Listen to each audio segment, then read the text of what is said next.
In Old Indian, there we have gigantic books called the Mahabharata.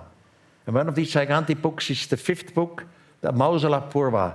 And there, a young man with the name of Arjuna was taken up by the extraterrestrials. They bring him up there, and he learns the language of the extraterrestrials. He's more than 10 years in the spaceship. And then he clearly says that they taught him the language. They taught him in astronomy. And he saw the earth beneath of him. He was in gigantic rooms.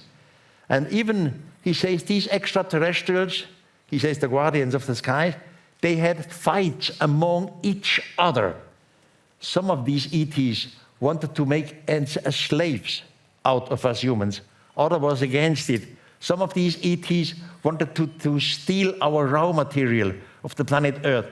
Others were against it. Some of it want to infect us, to make us some kind of slave.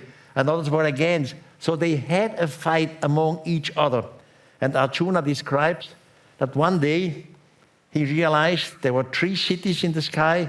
He doesn't use the word spaceship because he has no word spaceship.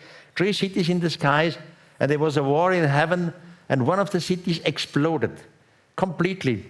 And for the humans of the earth, it looks as if thousands and thousands of little stars, stones are falling down. Now, this impression is written in the Mahabharata in the 5th book. A war in heaven, this must all be fantasy, imagination. There can't be a war in heaven. When I was a boy, they taught me, Eric, when you live correctly and one day you will die and you come to heaven, and if you have not made big sins, you will probably go to paradise. Paradise is the place of absolute happiness. In paradise, you are united with God. In paradise, there are the angels. So it's a place of peace.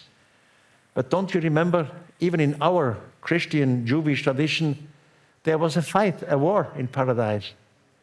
You remember the story of Archangel Lucifer?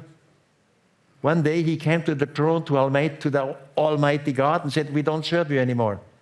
And the Almighty God asked for the help of the Archangel Michael and put Lucifer and his disciples out of the place.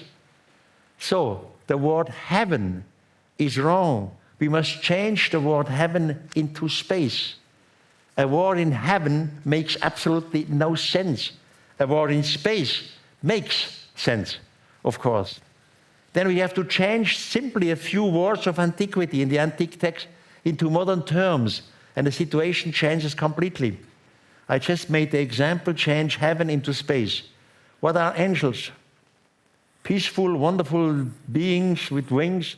They have halos around their heads, and they are the servers of God. But some of these angels were terrible killers.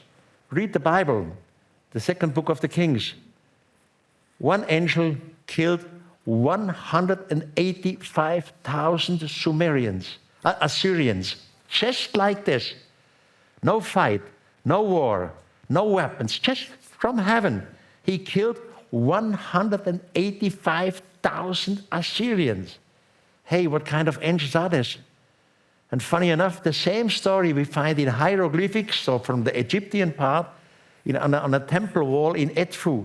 There it says, again, they killed, the guardians of the sky, they killed humans just like this.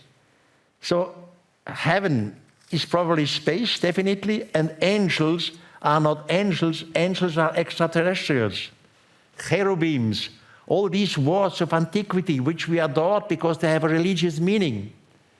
We simply have to change the words into our today's knowledge, and we change it completely. As I said, a war in heaven is practically impossible, but a war in space is possible. By the way, even in the Bible and in the Apocryph text, different humans were taken into the heavens and were taught there. You remember Elijah, one of the prophets? He was the first who left our planet. Enoch, the prophet of Enoch, I speak about him later. He went into heaven. heaven, they taught him, and he returned from heaven to earth.